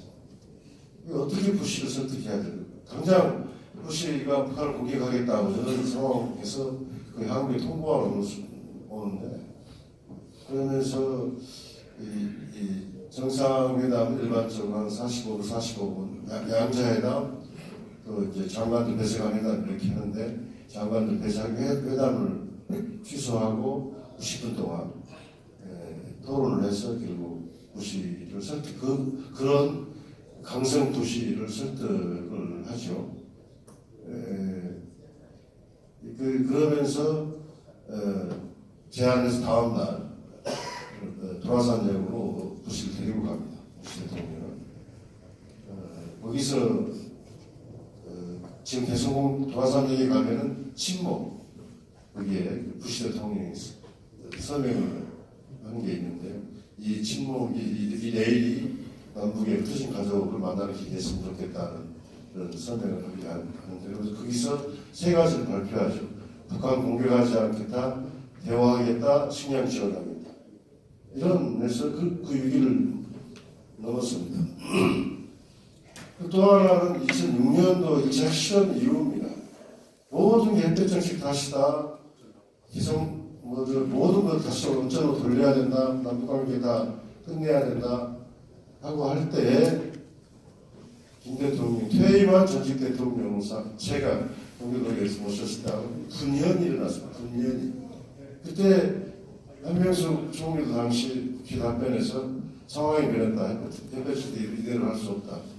이런 이야기를 하고 있을 때였고 그래서 돌아가신 노무현 대통령이 막 전화를 해서 햇볕 정책이 무슨 죄가 있느냐. 북미 간의 이런 적대적인 관계에서 나온 문제인데 왜 햇볕 정책을 들고 넘어지느냐. 이런 이야기를 하면서 노무현 정부가 다시 수정하는 정책 방향을 그러면서 그 당시 모든 외신들 제가 기억하기로는 외신들 한 10여 곳 로이터 또 독일 CNN 외신들하고 인터뷰하고 국내 언론들하고 인터뷰하고 전국을 돌면서 대학 강연을 하면서 그 당시에 우리 사회가 강경 분위기로 가는 또 국제사회가 강경 분위기로 가는 걸 좀 막아내고 그 당시에 바로 이제 2차 하원 상호선거에서 부시가 공화당이 지면서 노선 수정이 들어오면서 다시 다음에 이제 2차 남북 정상회담이 가능해지는 그런 역사적 환경이 만들어지는데 저는 이런 그 결단과 어떤 리더십, 정치적 리더십이 좀 필요하다. 지사회에 대해서. 그래서 너무 유엔이나 미국 트럼프 정부의 이런 제재 틀 안에서만 해보려고 하는 것은 방향을 찾으려고 하는 것은 길이 없지 않겠느냐. 좀 더 큰 디자인을 해서 국제사회를 설득하고 끌고 나가는 그 노력들을 우리 문재인 정부가 해야 되지 않겠느냐. 그래서 북핵 문제 해결과 남북관계 개선을 동시에 추진하는. 그래서 남북관계 개선에는 반드시 개성공단 문제가 가장 주된 주제로 들어가야 된다 하는 생각이 듭니다. 그래서 그런 생각이 들고요. 또 하나 좀 요즘 그 평창올림픽 관련해서 문재인 정부의 그 단일팀 구성 관련한 여론이 2030 세대들한테 영향을 미쳐서 지지도가 떨어졌다 이런 분석이 있는데 저는 그게 맞는 분석 같습니다. 우리가 앞으로 이 10년 동안 대북 강경정책의 효과, 영향 그리고 북한의 핵과 미사일을 개발한 영향이 젊은이들한테 그렇지 않아도 북한은 짜증나고 실증나는 곳인데 우리 자존심까지도 건드리는 그리고 단일팀 문제는 공정성 문제를 젊은이들은 이야기하는 것 같습니다. 왜 선수들이 우리 한국 선수들이 빠져야 되느냐는 공정하지 못하다는 문제를 제기하는 것 같습니다. 그래서 저는 이 문제를 볼 때 앞으로 남북관계나 이런 문제는 좀 더 좀 생활 체감형이 돼야 된다고 생각합니다. 우리에게 어떤 이득이 되고 실제 어떤 좋은 게 어떤 게 있는지 좋은 점이 이런 것을 젊은이들이 피부로 실감할 때에 납득할 수 있다는 겁니다. 그러니까 우리의 소원은 통일이고 민족의 결합은 당연한 거고 재결합은 당연한 거고 한동포가 이렇게 하는 건 이런 설득이 안 된다는 겁니다. 실제 여론조사에서 보면 대학생들이 제일 북한을 동포로 파트너로 이해하기보다 적대적으로 봅니다. 대학생들이 제일 동포로 이해하는 층이 초등학생들이 여론조사를 해보면 이유가 있습니다. 우리의 소원 통일을 초등학생들 불러요. 교육을 받았죠. 근데 고등학생, 중학교, 고등학교, 대학 갈수록 점점 더 이해를 받아들인다는 이해관계로 그런 점에서 저는 이 개성공단이 정말 우리 젊은이들에게 그런 의식을 남과 북이 같이 공생하고 생생할 수 있는 우리 이익을 같이 나눌 수 있는 방법이라는 걸 교육시킬 수 있는 가장 좋은 거라고 생각합니다.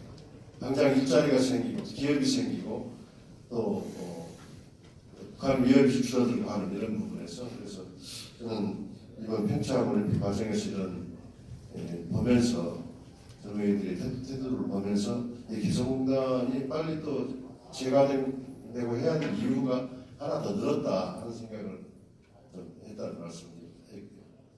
예, 고맙습니다. 제 머리를 떠나가지 않는 게 한 단어가 있습니다. 처음처럼. 바뀐 지 이제 2년이 되어갑니다. 처음처럼이라는 단어가 계속 머리를 떠나지 않는 것은 다른 게 아니고 우리는 애초에 개성공단을 왜 만들었던가, 왜 했던가, 남과 북과 남은 왜 개성공단을 만들었던가의 그 초심을 한번 돌아가 보자는 겁니다.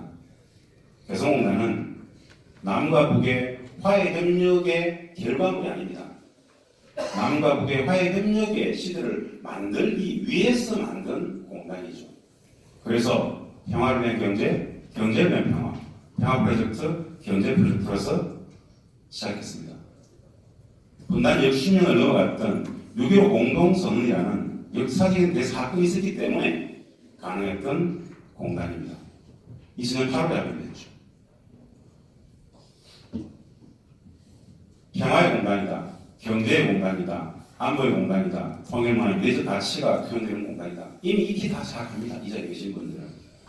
현실로 돌아와서 바뀐 지 2년밖에 안 되는 2년이나 됐는데 다시 어떻게 열 것인가, 어떻게 재개할 것인가, 전상할 것인가 이 변한 문제에 와 있습니다. 초심으로 돌아가자는 이야기는 원칙적 상황에 한번 들어갔다는 겁니다. 왜 만들었던가? 공단을 만들었을 때 남북관계가 내지는 한미관계가, 북미관계가 아주 좋았었던가? 아니죠. 어려움을 뚫기 위한 수단으로서 개성공단을 만들었다는 겁니다. 위기를 기회로 만들기 위해서 군사적 긴장을 평화의 제도로 만들기 위해서 공단을 만들었던 것이고 구조적 저성장에 빠져있는 대한민국의 경제를 다시 한번 새롭게 제2의 한강의 기적을 더불어 대동강의 기적을 만들기 위해서 개성을 했었습니다. 2년이 되었습니다. 안보리 제재를 이야기합니다. 그리고 북핵 문제의 순차적 해결 문제와 결부시켜서 이야기합니다. 공단은 단순한 경제가 아니잖아요. 124개 입주기업, 80개 영업기업, 그들만의 경제가 아닙니다.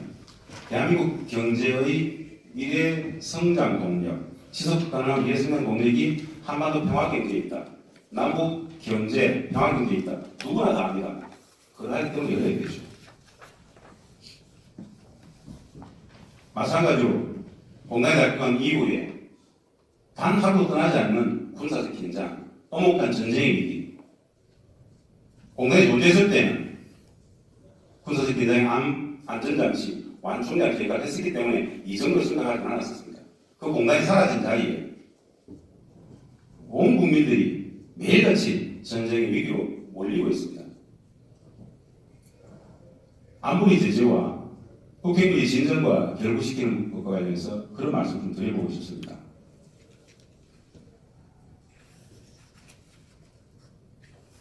여성공단은 안보리 제재로 다른 것이 아닙니다. 여하간 간에 국정농단의 과정 속에서 전택도 다쳤습니다. 안보리 제재는 개성공단을 지목하지 않습니다. 속속에 들어가 보면은 배움국가의 금융기관 문제라든가 에너지 문제, 그리고 북한산 서울공제 문제가 나옵니다. 그리고 벌금 배치 현금 문제가 나오긴 합니다. 책상 앞에서의 탁상공인이 아니라 개성에서 일을 해봤던 입주기업분들은 압니다. 그 제재 조항들을 피해갈 수 있는 방법들은 너무 무진합니다. 굳이 현금을 줄 필요가 있습니까? 이미 국책은 노동의 대가로서 임금 문제 안 받아도 되지 않습니까? 소실 따라줘도 되지 않습니까? 1년간 54,000명 국책권리자 전체 임금 다 통틀어 봐야 800억원밖에 안 돼요. 800억원. 1억 달러도 안 됩니다. 그 금액들 국책의 개성시 인근에 백공장 공원에 소실을 깔아주면 되지 않겠습니까? 아주 깔끔하죠. 금융기관도 마찬가지입니다. 굳이 돈이 입금되지 않는데 금융에 들어갈 필요가 없지 않습니까? 북한산 의료공제, 서울공제 이야기합니다. 사실 개성공단이 아닌 유엔 안보리 제재는 북측을 제재하는 것이죠. 그런데 개성공단의 적용 가능성을 논의하면서 개성공단에 있는 입주기업들은 남측의 기업들입니다. 우리 대한민국 기업들을 제재하는 겁니다. 사실은. 엄격하게 그 적용을 이야기한다 하더라도 개성공단 전체 기업의 65%가 의료공제입니다. 그러면 우선적으로라도 섬유공제 제품이 아닌 다른 업종의 기업들은 우선적으로 먼저 들어갈 수 있지 않겠습니까? 그렇게라도 들어가서 연을 만들어내고 돌리고 평화를 제도화하고 기회 봐서 설득해서 다시 들어갈 수 있겠죠. 또 다른 방법도 있을 수 있죠. 부가가치 잉여가치 창출이 가장 낮은 게 의료공제입니다.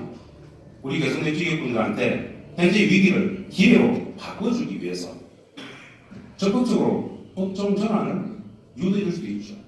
중요한 것은 공단을 재개한다는 것이죠. 공단 재개 속에서 여러 많은 기회들을 담보할 수 있다는 것이죠. 이 안보리 쓰지 말고 핵 문제와의 연결을 이야기합니다. 핵 문제를 풀기 위해서 개성공단을 재개해야 된다고도 볼 수 있습니다. 사실은. 핵 문제의 진전에 맞춰서 공단 문제를 다룬다라는 기본 입장이 있습니다. 역으로 생각해 보면 그 핵 문제를 돌파하기 위해서 평화적으로 해소하기 위해서라도 공단을 만들어야 되죠. 왜? 애초에 개성공단은 평화를 제도화하고 경제를 번영시키기 위해서 했었습니다. 처음처럼 초심의 개성공단은 그랬습니다. 이후에 9년간 매우 비정상화됐었죠. 비정상의 정상화가 오래된 과정 속에서 개성공단의 성격이 변질되면서 그 본질을 못 보는 것 같습니다. 최초의 6.15의 옥동자로 나왔던 개성공단은 평화와 경제를 같이 풀겠다. 지금 우리가 당면하고 있는 이 위기들을 현재 군사적 긴장과 경제 위기들을 돌파할 수 있는 변함없는 하나의 제재입니다. 엄청난 기회죠. 그 말씀을 좀 드리고 싶습니다. 2007년 14선언을 마치고 평양에서 서울로 돌아오시던 노무현 대통령께서 개성을 들었습니다. 거기에 개성공단 방명록에 노무현 대통령께서는 그런 글을 썼습니다. 여기 개성공단이 남과 북이 하나는 현장입니다. 민족의 운명을 대체하고 있습니다. 열심히 합시다. 대한민국 대통령 노무현이 썼습니다. 이후에 제가 여쭤봤습니다. 민족의 운명을 대체하고 있다. 그 의미는 오역에 찬 분단의 역사를 평화의 역사로 바꿔가는 최전선 전에 우리 개성공단이 있다. 그래서 우리 기업들은 민족의 운명을 대체하는 사람들이다 라는 의미로 쓰셨다고 말씀하시더라고요. 변함없는 이상의 역할이 있습니다.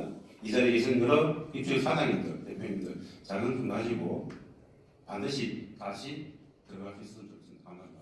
가입니다. 이것이 맛이 무슨 정치 승전 모같이 가서 정말 현실 극복이 어려울 수도 있고, 지금 만일에 뭐 어떤 남북 관계나 변화의 바람처럼 조금 지금까지는 뭐 실질적으로 전혀 느껴지지 않는 상황에서 너무 앞서가는 경우 주변들이나 이런 데 오히려 경각심만 촉발해서 부작용을 초래할 수도 있다는 이런 좀 우려도 가지고 시간 동안 이번에 만일에 이제 뭐 어떤 계기가 주어진다면 개성공단의 재가동 이 문제를 놓고 신중하게 가서 어떤 역작용이나 실수가 없이 두 번 다시는 그런 기회가 주어지지 않는다는 그런 무거운 마음을 가지고 여러 가지 생각을 하고 가고 있다. 다만 그 방향은 분명히 우리 여기서 다 개성공단 의미나 여러 가지 또 필요성을 충분히 지금 공감하고 또 방향을 같다 그런 생각을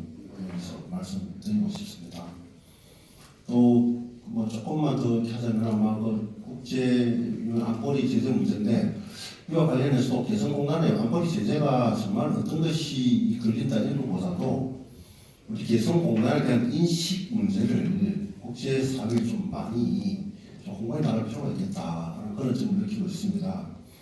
왜냐하면 뭐 1차, 3차 아시겠지만 3차 실험 당시까지만 해도 저희들 공무원들이 유엔에서 이 제재 문제를 논의할 때 개성공단은 북한 변화를 촉진하는 건 사업이고 긍정적인 측면이 있기 때문에 이것은 제재가 돼서는 안 된다고 주장했습니다. 그래서 국제사회에서 그것을 받아들여서 그걸 했는데 아마 4차 실험 이후부터는 그런 인식 자체가 핵이라는 그런 핵고도수 인식 자체가 좀 바뀌어 있는 상황입니다.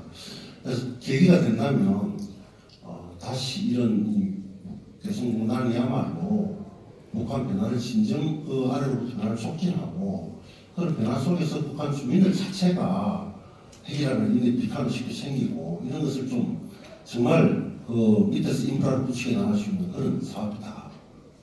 그래서 핵문제에 도움이 된다. 이런 인식들을 좀 많이 구축해 나간다. 그런 게 좀 필요하다는 생각을 갖고 있습니다. 그런 방향으로 저희들 개경되면 지금 노력을 해 나가겠다. 그런 말씀을 위해서 올리고 싶습니다.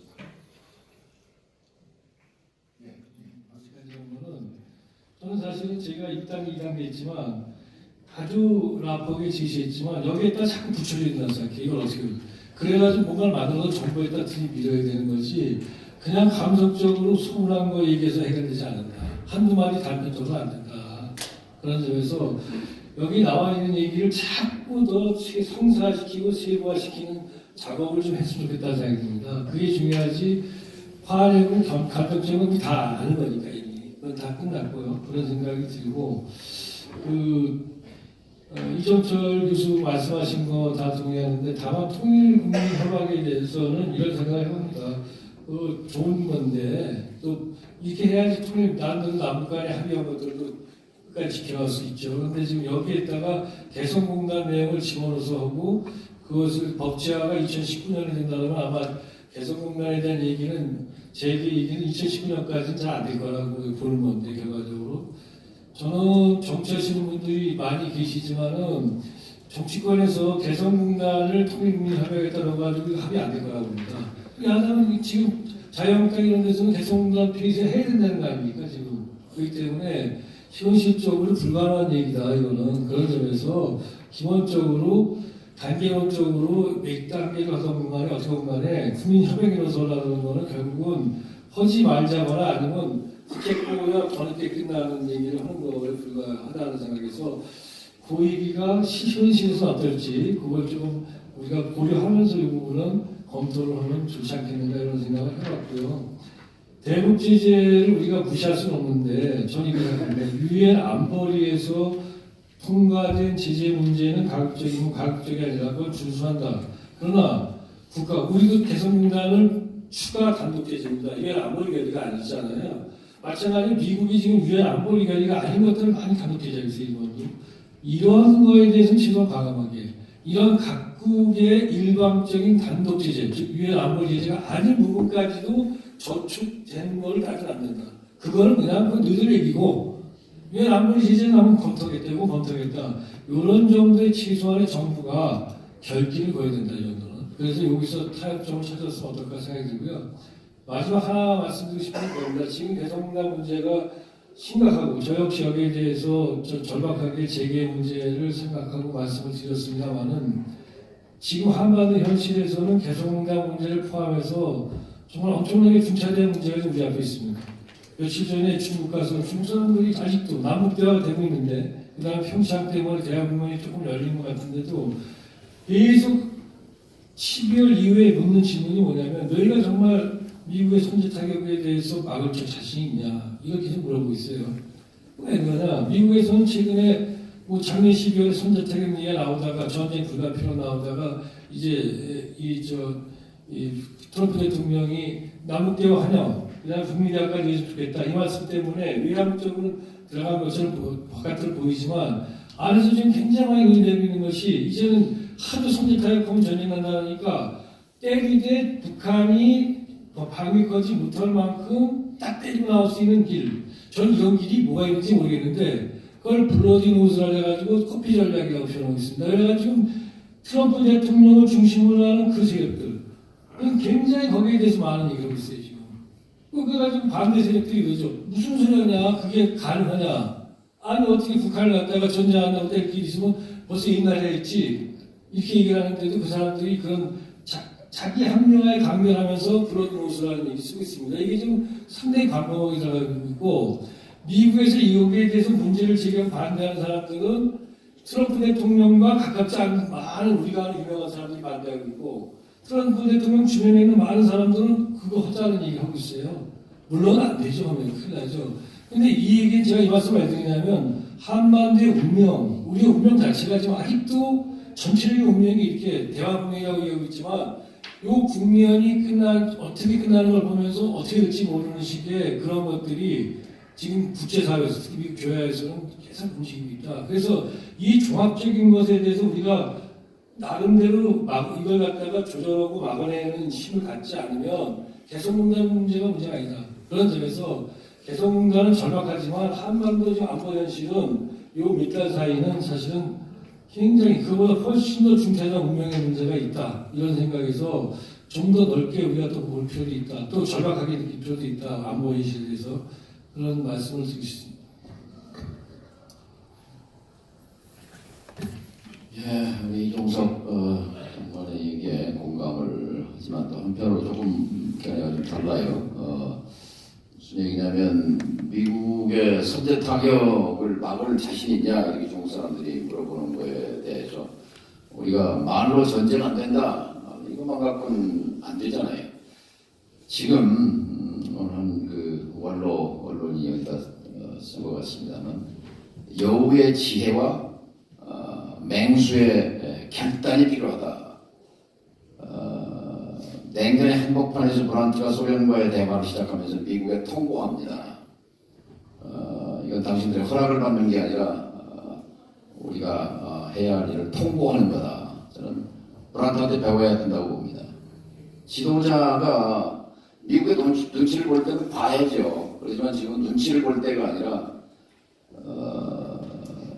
우리 국민을 지키고 대한민국의 안전을 지키기 위해서 아까 코피 전략 그들은 검토할 수 있죠. 치고 빠지는 전략을. 그러나 우리는 용납할 수 없지 않습니까?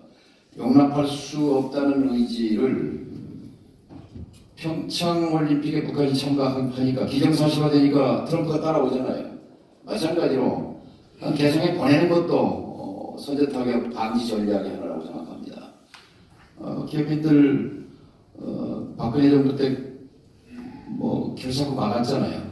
그 연장에 있어요. 그 측면에서 보면 문재인 정부가 철학이 다른 정부라면 관점을 달리해서 그러니까 토론 중에도 나왔던 것으로 압니다만 일단 가서 보고 그것이 국제사회에 보내는 엄청난 신호잖아요. 또 보고 유지 보수하고 가동까지 상당한 시간이 걸리지 않습니까? 그걸 평창 올림픽을 참석하기 위해서 내려오는 그 길이 개성공단에서 가는 길이잖아요. 그 길로 내일 모레 선수단이 내려오지 않습니까? 2월 6일 날 응원단과 예술단이 개성공단 옆으로 지내가지고 경의선 육로로 내려오는데 왜 내려오는 것만 내려오고 올라가는 거 왜 못 갑니까? 그것을 북이 막는 게 아니라 우리가 막고 있는 거, 눈치 보는 거, 이거 틀렸다고 생각합니다. 그래서 발상을 바꿔라. 지금은 지도자의 담대한 결단이 필요하다. 그리고 통일부한테만 맡겨서 안 된다고 봅니다. 이 남북관계는 대통령 어젠다입니다. 대통령. 문재인 어젠다예요. 문재인 대통령이 양질의 보좌. 그러니까 아마 이런 문제에 관해서 전략적 검토를 하려면 이종석 장관 정도를 아마 불러서 검토, 의견 들었어야 거예요. 아마 어디 청와대에서 의견 들었습니까? 아니, 임동원 장관이나 정세현 장관이나 전에 개성공단을 만들고 평화 만들기에 했던 주역들이 있잖아요. 제가 알기로는 아직까지 대통령이 그분들 얘기를 안 듣습니다. 저는 뭐 당이 다르니까 그렇다 치더라도 이건 문제가 있는 거예요. 조명길 장관이 물론 뭐 통일부에서 담배가 불고 저것도 같이 일해서 유능한 관료입니다만 통일부 하나만 갖고는 안 되는 거예요. 이제 폭넓게 정말 민주정부 10년 동안에 만든 목적이잖아요. 그걸 만들었던 사람들만큼 잘하는 사람이 어디 있습니까? 그럼 지금이라도 불러서 들어야죠. 어떻게 하면 개성공단 문제와 또 북핵 문제와 전쟁과 지금 우리는 정확하게 전쟁과 평화의 교차로에 있습니다. 그 교차로에서 가장 고민이 많은 사람이 대통령일 거예요. 대통령이면 정말 양질의 보좌를 받아서 최선의 결정을 내려야 되죠. D-13이라는 영화 있잖아요. D+13인가요? 케네디 대통령이 그 쿠바 핵미사일 기지 건설 관련해 소련과 3차 대전이 발발을 하면서 막는 그 과정, 그것에 버금가는 그런 고뇌에 찬 결단이 지금 필요한 시점이다. 그 점에서 단순히 개성공단 기업인들 문제가 아니다. 이것은 우리 정말 민족의 문명을 아까 노무현 대통령이 거기다 민족의 문명을 개척하는 사업이다 이렇게 방명록을 내뱉다고 하셨는데 10년이 지난 지금 민족의 운명을 가를 전쟁과 평화의 갈림길에서 이 개성공단 문제가 이건 맨 앞에 있다 이렇게 생각합니다. 감사합니다. 예, 고맙습니다. 목표는 두 분께서 같으신데 한 분은 정치인이시고 한 분은 다시 학자로 돌아오신 차이였습니다. 예, 지금 죄송합니다. 제가 시간이 너무 지났기 때문에 이 방송 속에 말씀은 좀 개인적으로 이유는 내 대안을 제시해드리면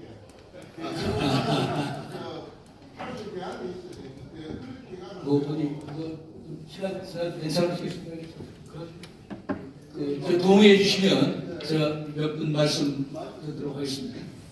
그 대신 좀 간략히 말씀해 주시면 아니 내가 저번에 그 개성공단에 2차 검사 받으면서 필요했던 사람 아닙니까? 그 기억을 못해요. 내 덕분 좀 있습니다. 예, 작가하고 백종입니다. 유엔 안보리 제재 결의안이 있고 미국, 중국, 일본 다 개성공단을 우리가 다시 재개하는 원하지 않습니다. 그러면은 우리가 북한과 경제적 이익이 생기고 평화에 대한 어떤 이익이 생긴다 해가지고 우리가 단독 추구할 수 있는 문제는 아니고요. 제3세를 끌어들여야 되는데 우리하고 이익이 같은 사람을 끌어야 됩니다. 우리하고 이익이 충돌된 사람은 많이 많아요. 그래서 제가 공단 중단 사태를 방지하기 위해 미국, 일본 기업 유치하는 아주 치명적인 실수가 됩니다. 왜냐하면 그애들은 정말 나중에 우리가 돌이킬 수 없는 조건을 계속 제시합니다. 우리도 계약이 굉장히 약하거든요. 그럼 어떻게 해야 되느냐? 소련의 그 가스를 북한 경유해가지고 우리가 수입을 하는 걸 신속하게 주장을 하면은 소련이 지금 굉장히 원하거든요. 그러면 가스관이 뚫리면은 자기들 남북과 간에 거리가 뚫리고 개성공단 다 뚫립니다. 이게 중국 소련이 지금 태평양에 잠수함 15,000톤을 갖다 6개나 지금 배치하려고 계획하고 있는데 중국도 마찬가지잖아요. 그래서 지금 동북아의 각 축제에서 우리가 우리의 편을 미국뿐만 아니라 우리 편을 많이 모았는데 그 편을 모으는 것은 경제적 이득을 같이 추구할 수 있는 사람만이 되죠. 그래서 일본은 굉장히 그렇게 원합니다. 그래서 샤만더 실리 프로세스가 처음 발표할 때 이거 휴전소에서 어떤 폭탄 사건이 일어날 거라서 그래서 원인을 그리고 또 한 가지 중요한 것은 특히 중요한 이야기죠. 평창 올림픽 때문에 지지율이 나빠졌다는 아주 잘못된 판단입니다. 왜냐하면은 설명을 제대로 못하고요. 특히 인간의 그 이기심에 대해서 파악이 안 돼서 그래요. 이거는 근본에 있는 경제적인 어떤 비전을 제시하지 못하고 방향이 조금 틀어졌기 때문에 그래서 국방부 얘기는 지금 점수가 굉장히 좋습니다. 굉장히 아주 개성공단이 다친 지가 벌써 2년이 됐습니다. 2년이 되는 동안에 이런 토론회를 가끔 이렇게 참석해서 듣기도 하고 이렇게 공부도 많이 했습니다만 총론에서는 우리가 다 이해를 하고 있습니다. 강론에 들어가서 정말 우리가 개성공단 재개를 해야 한다. 어떻게 재개할 것이냐, 무엇을 우리가 어떻게 할 것이냐 이런 부분에 강론에 대해서 좀 더 구체화시켜 갈 수 있는 그런 어떤 대안이 있었으면 합니다. 실질적으로 우리가 2년 동안 개성공단이 닫히면서 2년 동안에 개성공단에서 소소한 기업인들이 과연 이 시점에 어떻게 와 있는가, 과연 우리가 재개를 한다면 어떻게 재개를 할 것인가, 그런 투자했던 기업 철수해서 나온 기업들이 2년 후에 지금 어떤 상태로 가고 있는지 실태 파악을 해서 그런 쪽으로 뭔가 대안을 제시해줘야 될 거 아닌가 이렇게 생각합니다. 실질적으로 2년 전 2월 10일 날 통일부 장관이 각 차관들 배석해가지고 그때도 여러 시간 많은 시간을 이렇게 같이 토론하기도 했지만은 개성공단에 소속한 기업인 124개 업체는 정부가 적극적으로 정상면 경영 활동을 할 수 있도록 지원하겠다. 이런 약속을 각 차관들하고 배석관 앞에서 약속을 했습니다.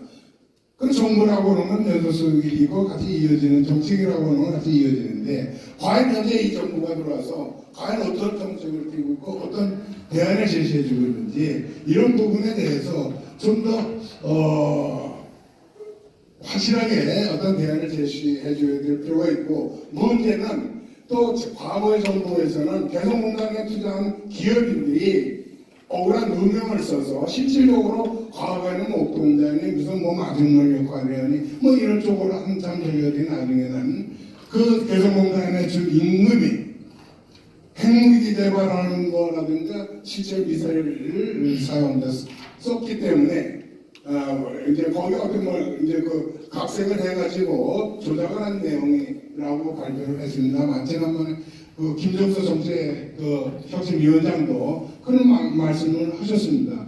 그러면 그러한 누명을 풀어주셔야 됩니다. 정부가 나서 풀어주십니다. 그래야 우리가 좀 더 적극적으로 개성공단에 다시 들어갈 수 있는 환경을 만들 수 있고 또 그쪽 개성공단에 저기는 개성공단 투자 기업인들이 우리 세상에 지금 개성에 있습니다.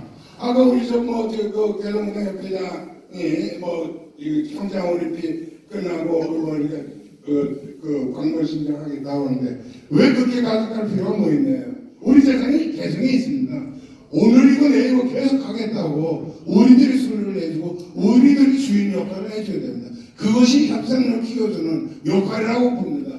그것이 남북간에서 그렇고 미국 압박해갈 수 있는 그런 역할을 민간인들이 우리 기업인들이 해가야 되는 게 아니냐 이렇게 생각하는데 여기 계신 우리 최청량님이나 이장관님, 정량님 어떻게 이해하시는지 답을 듣고 싶습니다. 예. 저도 좀 한 말씀 드리겠습니다. 좀 보완해서 말씀을 드리면요. 114개 기업 중에서 잠깐만 간단하게 하시는 소리 제가 두 분만 말씀드리겠다고 했는데 그러니까 지금 이왕 일어나셨으니까 30초 이내로 해주시죠. 알겠습니다. 124개 중에서 지금 생존해 있는 기업이 몇 개인지 아십니까? 실제 연락이 안 닿는 기업들도 있습니다. 공장의 양면이 있습니다. 우리도 발을 쪽만 갖고 얘기하고 있어요. 정말로 정부에서 정권이 바뀌고 그동안 10년이 넘는 동안에 그 핍박을 받고 정말 그 어려움을 이겨냈던 기업들을 정권이 바뀌고 정부가 바뀌었는데 어떻게 돌봐주고 있습니까? 돌아봐주고 있습니까? 전혀 아닙니다. 정부가 바뀌었으면 새로운 스탠스로 기업들을 희망을 만들어줘야 될 거 아닙니까? 그래야지 다시 들어간다니까. 정부를 장관님 말씀 맞습니다. 이것은 그냥 감성적인 것이 아닙니다. 왜? 개성공단이 재개될 때 입주기업들이 114개가 다 들어가고 하는 게 선일이어야 됩니다. 그리고 잘 아시겠지만 저희들이 10여 년 동안 겪어본 바로는 중소기업적인 마인드, 경영적인 마인드가 같이 녹아 들어가야 되는데 우리 그 공직에 계신 정부 입장에서만 그것이 정치공학적인 측면에서만 판단해서 들어갔기 때문에 그동안 10여 년 동안 많은 폐해가 있었습니다. 그래서 다시 재개가 된다면 그것에 대한 보완을 하기 위해서도 실제 거기서 경험했던 기업들의 목소리를 듣고 반영해야 된다고 생각합니다. 이상입니다. 예, 고맙습니다. 당시 고려대학교 교수님께서 이런 말씀을 하신 적이 있습니다. 대한민국 평화 통일 정책의 진정한 딜레마는 어떻게 하면 궁극적 목적으로서 평화와 통일을 달성할 수 있느냐가 아니라 어떻게 하면 대한민국의 안보를 지키면서 소극적으로 평화와 통일을 추구해내느냐. 이게 딜레마다. 뭐 이런 얘기. 굉장히 현실주의, 보수주의 학자셨는데 이런 말씀을 하셨습니다. 아직도 한참 72년이니까 엄청난 세월이 지났는데 아직도 그 틀에서 대한민국의 대북 정책은 한 발자국 더 나가지 못한 그런 느낌이 듭니다. 그러니까 다시 말씀드리면 우리가 권력정치, 학제정치 틀에서 이거 전통적 안보의 틀로는 계속해서 그 안보를 강조하면 강조할수록 더 안보가 위협을 받는 이른바 그 안보 딜레마의 트랩에서 벗어나지 못하는 뭐 이런 그 악순환의 연속이었다. 지금까지 반세기 훨씬 넘는 세월 동안의 남북관계사를 보면 따라서 조금 현실성이 떨어진다고 비난받을 수 있을지 모르지만 전통적 의미의 안보의 패러다임을 근본적으로 전환하는 이 시대 일대 전환이 전제되지 않으면 이 개성공단이 풀사 재개된다 하더라도 또다시 그런 트랩에 빠질 위험성이 굉장히 많습니다. 지금까지는 어쨌든 상대방을 악마화하고 그 다음에 상대방을 타자화하는 거로 우리의 체제와 이념의 어떤 정체성, 정당성을 강화시킨 그 상대방 북한도 마찬가지였다고 봅니다. 이런 전통적 틀을 좀 이제는 벗어날 때가 되지 않았나. 그렇지 않으면 계속해서 이 안보 딜레마에 트랩에 빠지게 되고 결국 개성공단 문제도 해결하기 굉장히 어려워질 것이다. 그런 말씀을 드립니다. 어떻게 보면 칸트가 영구 평화라는 것은 인류의 예지나 통찰력의 힘으로 올 수도 있고 돌이킬 수 없는 재앙과 파멸 끝에 올 수도 있다고 했습니다. 남관계도 결국은 그게 어떤 대통령의 예지와 통찰력이든 국민 많은 다수의 예지와 통찰력이든 그런 힘으로 평화를 이룩할 수도 있고 완전히 다 깨진 다음에 후회하면서 오는 파괴로부터 오는 평화도 있을 수 있다고 합니다. 그런 어떤 선택의 어떤 기로에 서 있지 않나. 그런 의미에서 개성공단 이 재가동, 성공적인 유지 이것은 전통적인 의미의 안보 패러다임의 전환 문제하고도 굉장히 밀접한 관련을 갖는 것이다 이렇게 생각합니다. 아까 대통령 정동영 장관 말씀하셨습니다만은 대통령이 어떤 역사에서 어떤 전환을 이루고 업적을 내기 위해서는 너무 대중의 눈높이에 정책을 맞추면 안 된다고 봅니다. 왜냐하면 일반적인 집단적 속성 때문에 대중이라는 존재는 항상 행동하기에는 너무 늦은 시기에 깨닫는 것. 그러니까 대통령의 철학과 비전이 마치 자기가 아니 조용히 하세요. 그거 바로 왜 남 말하는데 끼고 그래요. 조용히 하세요. 조용히 하세요. 조용히 하세요. 그 예의를 지켜야지. 어디서 오세요? 어디서 오세요? 우리 좀 나라 발전 좀 합시다.